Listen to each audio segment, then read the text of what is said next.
It's hard to sleep in this place, I tell you. Last night, some girl was pounding on my door all night. Finally, I had to let her out. What? Inspired by Henny Youngman and voiced by Rob Corddry, this is Billy Knight, the Fallout king of one-liners, desperate street comedian, begging for a big break in the entertainment scene. He's willing to be paid peanuts, doesn't carry a weapon, no companions, on very hard difficulty and with hardcore mode on. And this challenge was actually recommended by Causal Loop, a fellow challenge runner that you absolutely need to check out after the video. Thank you, Causal. I did tinker the original concept, but the goal is still the same. To make Billy's jokes either literal, or at the very least, to get Billy Boy over here enough backstory for him to be able to come up with the jokes that he did, without changing him into a completely different person. And so, can you beat Fallout New Vegas as Billy Knight? I've been married for 17 years. Where did I go wrong? Oh! The game was rigged from the start. A tickle to the brain and a weird dream later, and the tale of the King of Zing begins. With the in-game special stats Billy Knight has 6 in strength and agility, 5 in perception, charisma and luck, and 4 in both endurance and intelligence. Except the courier's got an additional 5 points to allocate, so I'm just gonna boost charisma up to 10. His tagged skills are also set, and they are barter, medicine, and melee weapons. As for the traits, I'm just gonna go with Wild Wasteland, since none of the others seem to really fit. Doc Mitchell is done yapping, and this starts like every other survival run, by looting everything that's worth it in the Doc's house and the entire Goodsprings. I thanked Victor for digging me up, went through a sandstorm, began hoarding, and renamed the Vault 13 canteen into Wifey. I take my wife everywhere, but somehow she keeps finding her way back. I did it! It's either that or hiding behind Veronica as she punches half the world, and I don't think she's gonna be into some of the jokes in Billy's set. So, not wanting a power fist near my face, just gonna sell some things to chat, get a shovel, the snow globe, and take one good look at the old apartment.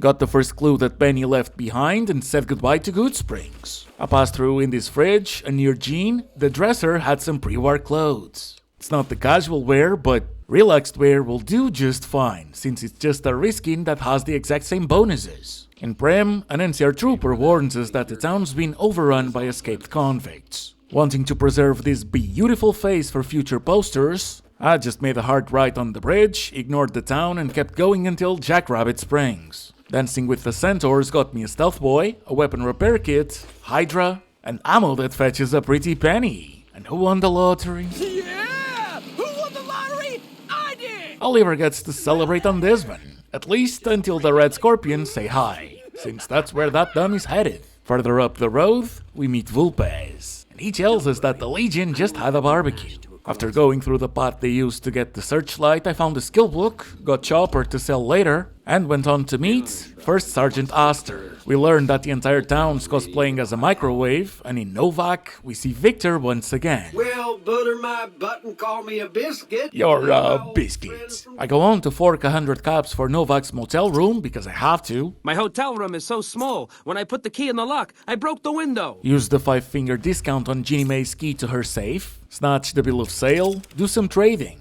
Steal a holotape that tells me where I already knew I had to go, and the game doesn't let me tell Boone about his wife's fate, even though I've got all the info I need ahead of time. So I was putting myself in position waiting for Ginny Mae to come along. Malcolm Holmes shows up. It's good to see a friendly face. I told him to F off, she got a well-deserved new haircut, and that got me to level 2. I put the points into speech, we're a comedian, so I'm gonna have to max that out. And I took the Lady Killer perk, which entertainer Billy wishes. I then took a nap and drank some dirty water. People say it's hard to survive the wasteland. Hey, how hard can it be? The water glows in the dark, and it burns. On the way to Boulder City, when I saw the drifter, he ran off. The raiders by the billboard saw me, but didn't catch up to me.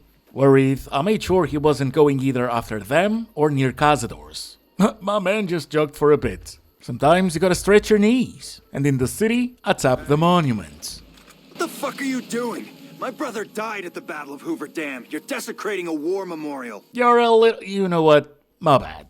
It was rude and disrespectful of me. I'm sorry. Mostly because you've got a gun. All right. And I'm not pulling out bare fists on very hard. Again. And with that, we finally made it to Lieutenant Monroe, who's been kindly cornering the great cons we're after. 2 NCR troopers fell hostage to the con, so they're in a bind. And I do need to talk to them, so I offered to help. What the hell?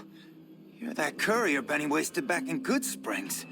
You're supposed to be dead. Yeah, well, I got better. Turns out Benny betrayed them, took the chip, and should be back at the strip by now. This triggers levels 3 and 4, with me convincing Jessup to let go of the hostages in between. I get Benny's lighter as a souvenir and I use the points in 3 skills. Speech and barter were rounded up to 50. As for the rest, I put it into medicine, cause I like it when my stimpaks aren't as useless. I also chose the educated perk, got the 188 trading post and the Eldorado substation map markers, and from here until the strip, we won't encounter a single enemy if we stick to the roads. In Freeside, I almost had an encounter with a couple thugs. Fortunately, I came back to my senses and used the other entrance. As for the other thugs, the Kings and Old Man have your back.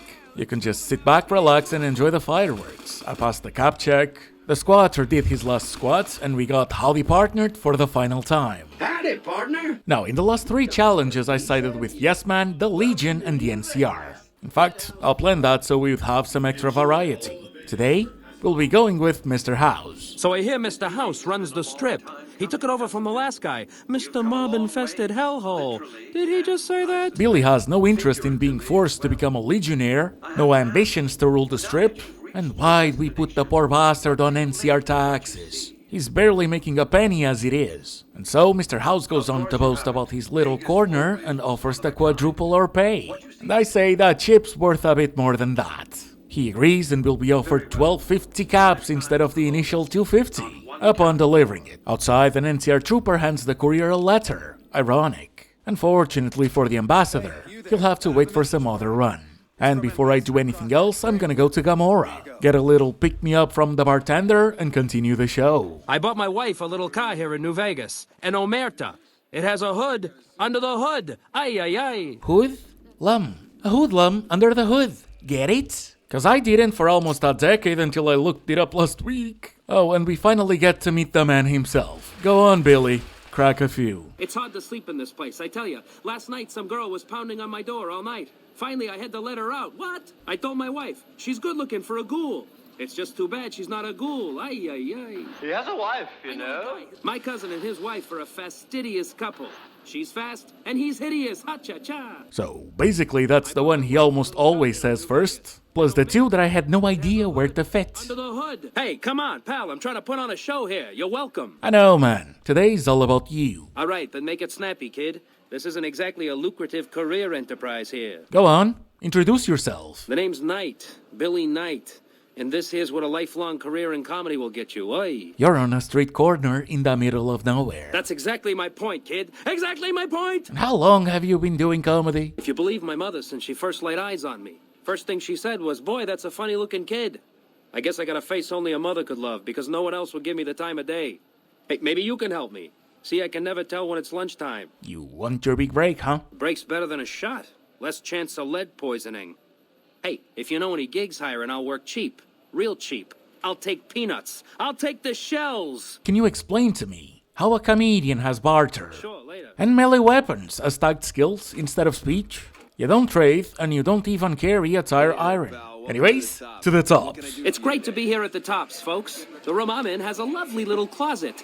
A nail. Oh. I showed Swank every single clue that I gathered on Benny. He does not want Mr. House to turn on the chairman because of Benny. It's a nice gig. Especially when the alternative is to wander the wastes and deal with fiends instead of counting caps. Probably cards too. This gets me to level 5, that's more points to speech. Swang tells us to see what else we can find in Benny's room and... They really care about your privacy here at the Tops. Even room service has an enlisted number. What? we find a whole Securitron, one that cannot say no. Yes, man. And he goes over every single detail of Benny's plan, and speaking of Benny... Hey, what about that suit Benny wears? If I had a suit like that, the ladies would be all over me. What in the goddamn? What? You expect a punchline? The guy pays my salary. It's true. We're gonna have to fall for the ambush, and I'm gonna have to choose his fate without harming him either. Oh, shit. Not looking forward to that one. Either way, Benny agrees to ditch the bodyguards, and he was actually rather convincing. You help me, and before long, the chairman will rule all of Vegas, dig? with enough robot muscle to back it up. You'll get a sweet, juicy cut of that action. But until that day comes, I'll keep you on retainer and pay bonuses for special missions. I take him up on his offer. He leaves and his bodyguards show up. Good thing they didn't lock the door. I did die before getting away though. Second attempt and they forgot to come after me. Hey, I'll take it. And that gets me to level 6, which means more speech and another perk. Fortune Finder. To the Aces Theater. Tommy, need some talent? Sure, baby, sure. Tommy's always looking for new talent to bring to the Aces. Funny enough, here's when Mr. Barter, instead of speech, gets to justify his skill. As in, Billy will do it too later, but I'm doing it now. I'm just doing it to get a bigger cut of the profits. Outside, Vulpes shows up once again. Kaiser would like to meet, and the mark is free passage to Fortification Hill. Back to Billy. You again? You should meet my bookie. You have something in common. Every time I talk to you, I lose caps. Actually, I got you a gig. Yeah? Hey, you're all right. Tell him I'll do it for 100 a night. No, 50. No, 20. 10. Just don't rob me, I'll do it. And with another barter check, we can get him to use his barter on Tommy. Whoa, geez, what was I thinking? You're right. I had to go in there with a cool head, tell them how much I'm really worth. Then I went back to near Gamora and met Mr. Holdout for another joke. I know a guy, his motto is love thy neighbor. He lives next to a brothel, oh no. After some fear tactics in the truly awful arch, we can go over talent pool as we go south. In Freeside's Atomic Wrangler, we meet Hadrian, a ghoul that does insult comedy. A ghoul goes to a doctor and says, Doctor, I have this horrible rash. The doctor says, son, that's called your face. Ding dong. He is no Billy Knight, but we will get a cut. And being desperate for money without resorting to violence is more than half of our personality on this one. Fittingly enough, meeting James Garrett has an even more specific joke about him. I hear James Garrett drove 5,000 head of Brahmin to New Reno. No bodies, just the heads. Okay, little that joke. Courtney's fine. It just wasn't much though. Just like Hadrian made it seem that he's on a big contract, and so did James. And that's when we remember that Freeside's poor. With a 50 barter or speech check, we can weasel out of paying 150 caps, which is basically one stimpag. He's all yours. Next up, the Lonesome Drifter, who's just by a billboard near Boulder City. He doesn't know us well enough, so he refuses, cause like he says, no one gives anyone anything for free. Except I'm not doing this for free. I'll be getting a 5% cut out of every act I recruit for Tommy, like a recruiter or a salesman. And there's no barter skill check to tell him that. Instead, we have to listen to his entire story about the guitar his daddy left him, and that his daddy left him. The hinted son of the mysterious stranger, however, has another barter skill check. We're helping him, so we deserve a little something for it. And the little something he gives us is the mysterious magnum. My daddy left me this gun. To be clear, that is not the stranger's gun. It's the Lonesome Drifter's. The stranger uses an unobtainable 44 Magnum that you can only get through console commands, and it has different bonuses like 9,000 damage. And for the final piece of this puzzle, we'll have to head back to Novak. I took another nap to make it daytime, become hungry as soon as I hydrate, and met Bruce Isaac. Wait, you don't work for Mr. Bishop, do you? We could be a little evil with the way we talk to him, but he's getting a free pass on this one. I tell him about the gig, and he's the only one that has no skill checks related to convincing him. He'll take it, and he's heading to the tops right now. Really? And I'm heading to Cottonwood Cove to show the mark of Kaiser to the Legion Explorer that saw someone approach their camp, and to Cursor Lucullus. And you know how it goes. I tell him to start rowing, he tells me to start disarming. I'm not even allowed to keep my stimpaks. Then, we meet Baldy. So I finally get to meet the courier who's accomplished so much in so little time. He goes over every single one of my achievements, and his lifelong dream of feeling the ground shake. He even threw in a "if you're so funny, tell me a joke." He also tells me straight up that he wants Mr. House out of the picture, but I've made up my mind. Not that I'd tell him to his face. Anyways, Kaiser gives us the platinum chip and reminds us that Benny's in the corner, that we can go and say hi. Go ahead and laugh, baby. I ain't blind to the humor in this situation. Benny! I make the jokes around here, but yeah, the irony is not lost on me. He tells us that whatever's down in the bunker is the key to ruling New Vegas. That we should go to Yes Man as soon as we're done doing whatever Mr. House wanted us to do. And so, to the weather monitoring station I go. The guard returns me the items that were taken from me, we use the console to unlock the path to the Securitron vault, and we're greeted by Mr. House. In a screen, he explains the whole thing in a lot more detail. But it can easily be summed up to using the chip to upgrade the entire Securiton army that he's got stashed under the vault. I love these robots with their friendly little policeman faces. Sure, they still rough you up, but they look so happy. Sounds simple, except the vault's defenses are on. House cannot deactivate them, and I cannot use weapons. I pop up some medics, some turbo, make it past the first Protectron. It takes way too long to open the door.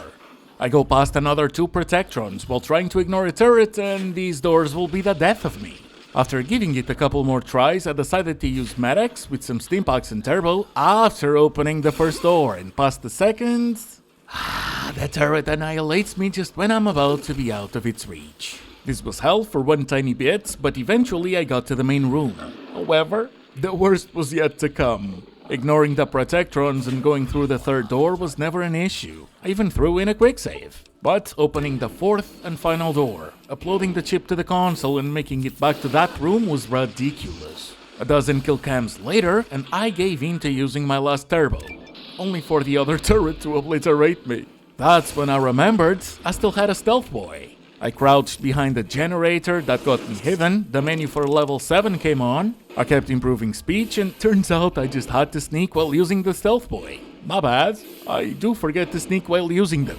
That is on me. But who's all happy and giggly? I felt the ground shake a while ago. This gets me to level 8, but first, Kaiser wants me to design Benny's fate, and he hands me a machete. No. What's wrong with you? This man shot you, stole from you, left you in the desert to die. You need to work on your bloodthirst. We won't speak again until Benny is dead. Walk away if you want, but if you do, he's going up on a cross. You're still making a choice. So that's not gonna work. I maxed speech, got medicine to 35, don't have my Steampacks and loot. I am not gonna be able to save him. But I gotta stay true, I cannot leave him tithe. Not on this one. The guy pays my salary, it's true! Or not, Tommy does it, but, you know. Make Vegas a town I would have been proud of, baby. Benny, how about I untie you? What am I gonna say? No thanks?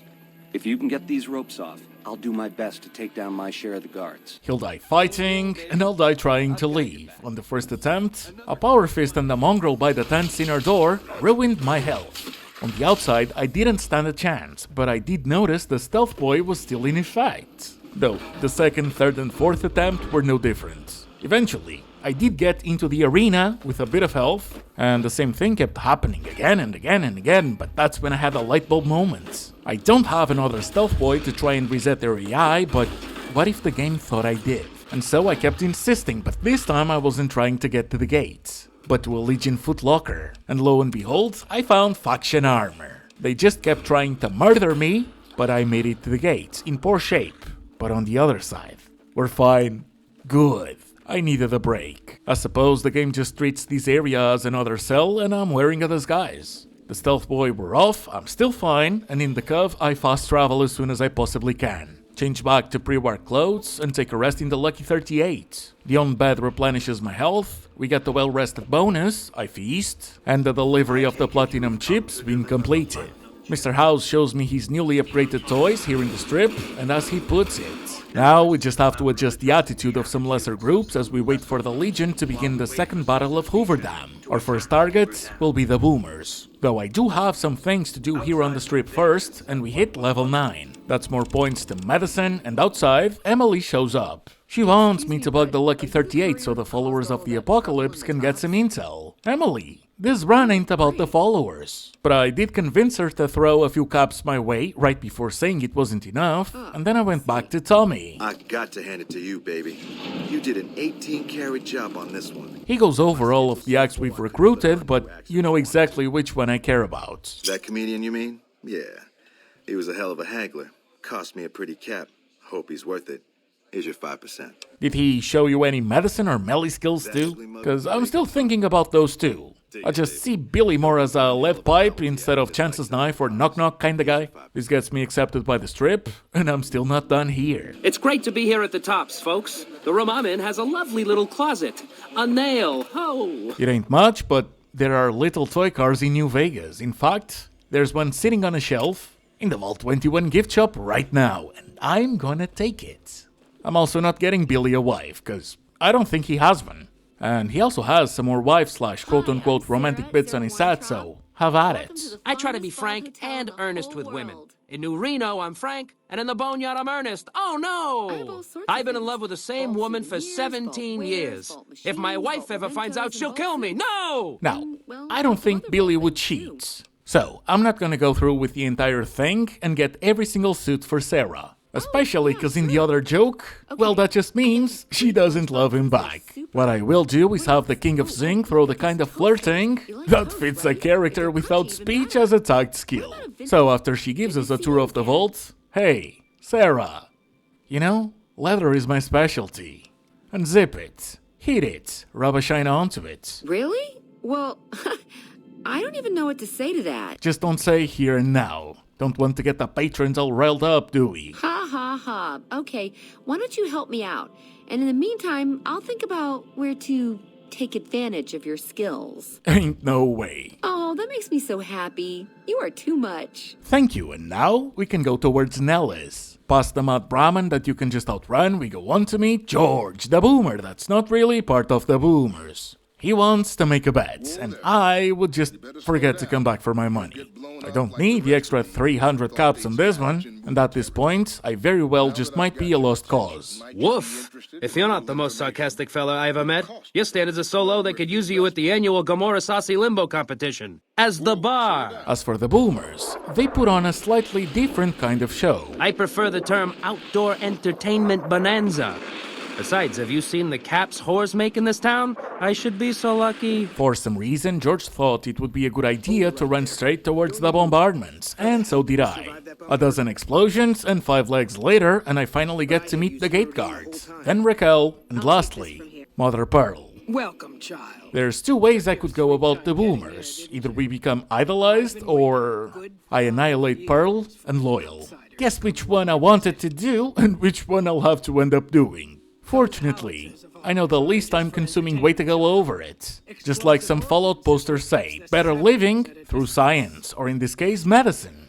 And plenty of other things that are easy to do as well. But it's key that we help Argyle with his patients, cause there is a lot of experience in there for nothing but 3 skill checks. Unfortunately for me, I could only heal one of the patients. And the medicine magazine I've got isn't enough either. But I did notice that I wasn't far from getting to level 10, so it's time for some short side quests. On the way, I asked Dr. Uzanagi to heal my addictions, then in Novak, I stole a key and a ton of toys. In the Mojave outpost, we just gotta let Sergeant Kilborn know about what Vulpes did to Nipton. That's still not enough, so I made it to Searchlight. Acer wants me to bug a Legion radio that is unguarded, and to find some patrol notes. So, with the disguise back on, I just have to press 2 buttons. The first is to bug the radio, and the second is to loot Aurelius's desk, as he's sitting on it, unable to move his neck. Just those 2 things get me 500 experience. I put all of the points into medicine, took the comprehension perk,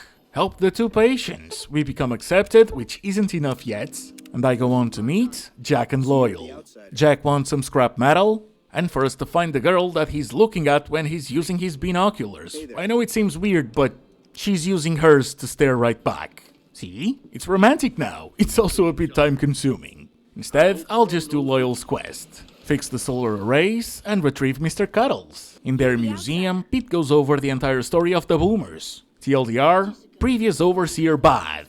The boomers wanted more booms. This got me liked by the entire faction, and then we pretend it's Christmas. Every single kid's getting a toy rocket. Except Lindsay, cause all she wants is Mr. Cuddles. And for the final piece of the puzzle, we go to Helios 1. Thank you so much. Lieutenant Haggerty lets us right in. I read an issue of fixing things. We just need to have over 20 skill points in repair, and that's enough to salvage the 5 solar panel arrays. Then, we just need to install them. And with that done, we finally unlocked their last wish. the last favor, to help Loyal retrieve a bomber that's underwater in Lake Mead. And for that, I need to go back to Good Springs and get a pressure cooker. Have you seen her? The redhead of my dreams? Sorry, bud. You're gonna have to keep dreaming. And make me a rebreather while you're at it. Lake Mead quenched my thirst, I installed the 2 ballasts on the B-29, pressed the red button to make it float, and we've done it. We've secured the Boomer's help for the upcoming battle. Back to Mr. House, we give him the good news, and he's already got the next task lined up. As the decisive encounter between the bull and the bear looms close, my concerns about the Omertas have grown. We know where we'll be headed next. Emily kept insisting, didn't bring me more caps. And in Gamora, we go straight to the receptionist. She spills the tea. Something's up with one of their lieutenants, Caccino. And that's information that we can use as leverage. As for Caccino, he is pretty easy to find, since he starts looking for you the second you start making questions about him. I just have to steal his journal and find out that he's been having a little business on the side. His bosses aren't getting a cut. After confronting him, we're allowed to go and meet Big Sal, who, as you can imagine, isn't too pleased. Caccino, you dumb motherfucker. We agree to have a meeting in Big Sal's office. Caccino goes on to roleplay a Swiss cheese, and we can tell Big Sal that we know that they've got something big planned. Funny that. More backstabbing? Yeah, we got something big planned. He's not happy about that either, and he isn't willing to provide any details other than 3 names. The first is Operation Racket, the name of the plan. The others are the people he wants us to help, Troiki and Clandon. So, the second the Legion tries to take Hoover Dam is the minute the Omertas try to take over the Strip. And there's only one outcome. The Omertas get embarrassingly obliterated. In the meantime, we do have to do something, and I wonder what happens if I do help them get what they want. I want to see what House will say. And as we came to find out, Clandon wants some chlorine for explosives, and Troiki wants us to retrieve a shipment that got stolen by some fiends. Luckily for me, there's some chlorine in the Ultralux for their pool. So, thanks to a magazine, we opened the door, and that was easy. Now, speaking of the Ultralux... I had dinner at the Ultralux the other night. I told them my steak tastes funny. They said it was a clown. I ate a person. It's also a Friday. My wife and I know the secret to a happy marriage. 2 times a week, we go to a nice restaurant. She goes Mondays, I go Fridays. The way I see it, I need Billy to at the very least hear a rumor about them being or having been cannibals. And to eat in a restaurant. 'Cause it's Friday. I've got food, so that one's done. A couple meets and greets go by, first with Hank Gunderson, whose son is missing, then with Mortimer, who says nothing, then Marjorie, who tells us about an investigator. We can also lie and say it's okay. You can tell us. We are cannibals too, but she doesn't buy it. And so I didn't really hear a rumor, did I? Well, that's when going back to Mortimer solves my little issue, without having to go through the entire thing. And you know what it is to be discreet in matters of nutrition. Perhaps you can help me. Could. Yeah. Will I, though? No. Ew. On the way to the shipment, I sold the unique weapons I couldn't use to the gun runners, and... oh, they're aggroed. Damn. Don't worry, though. I've got an idea. Back in Good Springs, I got the stealth boy from the schoolhouse and went over the tutorial with Sonny. Shooting bottles, it's fine. That's not combat. And finishing the tutorial means that Yo Mama's done being nice. I'm done being nice. And if I'm going to need one stealth boy, I might as well get 2. So I'm just gonna steal the one that Cobb has in his inventory. Back to the Fiends, we activate it, and thanks to sneaking, it's like stealing candy from a bebe. Troiki got the shipments. Thank you. Clandon got the chlorine, Pixel's happy, and now we go and see Mr. House's reaction to the news. And how do you know this? I infiltrated them. In that case, I commend you for your initiative. What do you recommend for next steps? Just wait for them to make their move. Forewarned is forearmed. I suppose you're right. With that done, we're tasked with dealing with one last faction, the Brotherhood of Steel. So, in Sloan, we man chomps, and here's Snuffles. She's a cutie. I patched her leg, heard that a dozen bark scorpions in Hidden Valley. Made it to the right bunker, and these guys are kinky. I want you stripped down of your underwear. Elder McNamara gives me a choker, or as he calls it, an explosive collar. And we're supposed to see why an NCR Ranger's around. Me, as an avid enjoyer of one's own neck, am simply gonna go Hulk smash on the Ranger's radio. And upon returning, I'm going to magically know that the Ranger won't be back. And it's funny, cause the collar, it's got an inbuilt microphone, so they were listening the whole time. Heard nothing. Except for the smash, of course. And it looks like we're free to roam in their bunker, chokerless. And that is how McNamara, Harden, and Taggart had some help in misplacing their own keycards into my inventory. I generated a password for the self-destruct sequence, activated it, became vilified by them, used the other stealth boy, and... yeah. Man, me and my bad habit of forgetting to sneak while using stealth boys got corrected real quick. The boomers would have been proud, and Mr. House is impressed. For the final task before Hoover Dam, we just gotta go to the Eldorado substation. Hope no one's inside in the building, which usually they just use it to sleep. And so we just gotta sleep in. Use the override chip to power the substation, and before anyone in the outside can move a muscle, I open the Pip-Boy and fast travel back to the New Vegas Strip. We're ready! Let's do this. The boomers throw some eye candy your way, and my goal is to make it to the offices with as much health as possible. And it went well. I managed to avoid the Kenturians shooting at me by sticking close to the hills, use the stairs to dumb down the AI of the next batch. I go in, and I convince the NCR heavy troopers to go check on Colonel Moore. We now have to use a second override chip, this time to grant Mr. House control over the dam, and he instructs us on the terms of the surrender we'll present to the NCR later. I ran past 2 Legionnaires, activated our beautiful Securitron army. I've no clue where the other 2 Legionnaires that come in from the east side of the dam are, but I'm not gonna stick around to find out either. And on the east side, we rent some more, and the boomers really outdo themselves with the fireworks. Now, I have 100 speech, and you know what that means, but I say, how about I loot a melee weapon? Again, that is one of Billy's tagged skills. So, let's give Lanius and his man a fair shot. Though hey, my melee skill is atrocious, I doubt I'll be able to do it. But you know, let's still try it for testing purposes. I figure out what would happen, you get some extra action. The Securitrons took care of the Kenturians by the Legate's camp, I got me a super sledge, and let's dance. But first, let's see bare fists. And not only did I nearly die from blocking, but yeah. And it also seems that I've forgotten to put the pre-war clothes back on. However, the first attempt with the super sledge proved interesting.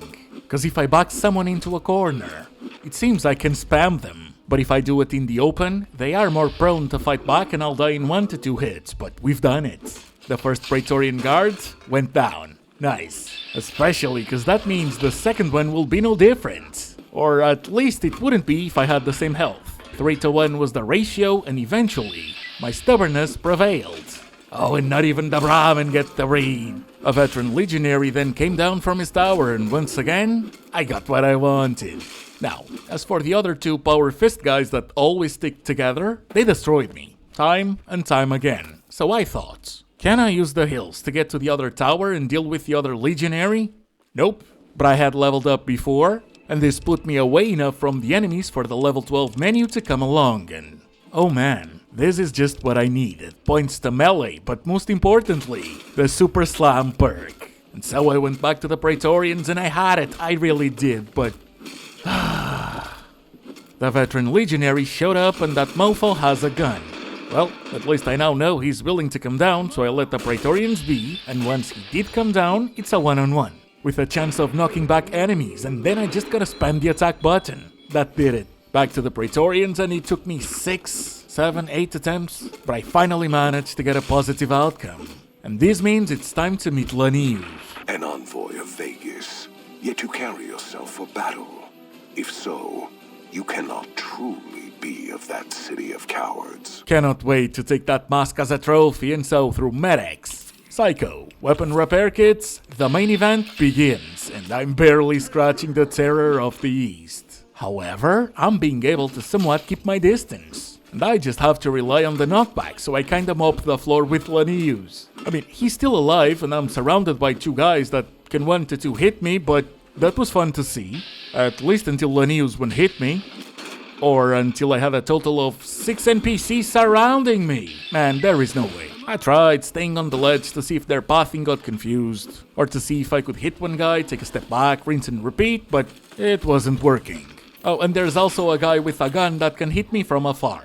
So, I made the run for it, tried to go back to where I leveled up, and that worked for a bit. The plan was the same. The issue is I still cannot do it. And then I noticed that I quick-saved as Lanius was throwing a grenade, and that got me thinking. Can I hit it? Nope, not in VATS I cannot. And if I try to home run it, I become a puzzle. After staring at that grenade as many times as it took me to defeat Malini in Elden Ring, about 15. The grenade finally bounced in such a way where it wouldn't hit me, but it hit all of them. That gave me some time and hope. Time wasted. Hope in vain. The next half an hour was miserable. There's a guy to my left in the distance shooting at me. And there's a guy just to my right also shooting at me. Yeah, kinda soft-locked myself with a quick save. And you gotta pick your battles. There are other projects I want to move on to, so let's reload. Re-enter the Legate's camp. We're back to no weapons. I make a run until I'm face to mask with Lanius once again, and I say the magic words. Speech 100. My coming would have saved you, set your people free in ways they cannot see. Perhaps it is unfortunate Wolpers was not here to hear your words. Something tells me you would prove more than his match. Thanks, this got me to level 12. I did the exact same thing I did previously, and went on to meet General Lee Oliver, who goes on to list nearly every single swear word in the English language. The cigar is a lie. Speech 100 is very, very true. But I'm just gonna let Mr. House and the Securitron Army deal with the General and his Rangers. And while I'm at it, let me just share with you one of my favorite one-liners from the one and only Mitch Hedberg. I like rice. Rice is great when you're hungry and you want 2,000 of something. It's silly, I know. And so, can you beat Fallout New Vegas as Billy Knight? Of course you can. Thank you, everybody. You've been a great audience. Good night. As always, remember to check the channel and the playlists for more videos, and if you want to help me out, just click that like button, leave a comment, or join as a member if that's something you do. And I'd like to give a big shout out to Steve Whittle, to John Walker, and to Glitchdale for their support of the channel. And to you, thank you so much for watching. I hope you enjoyed. I hope I'll see you on the next one. And I hope you have a good one. Bye. Vegas will be a shining jewel in the middle of the desert, an oasis of light, a beacon to show mankind the way to the stars. This is just the start, you see. This is where it all begins.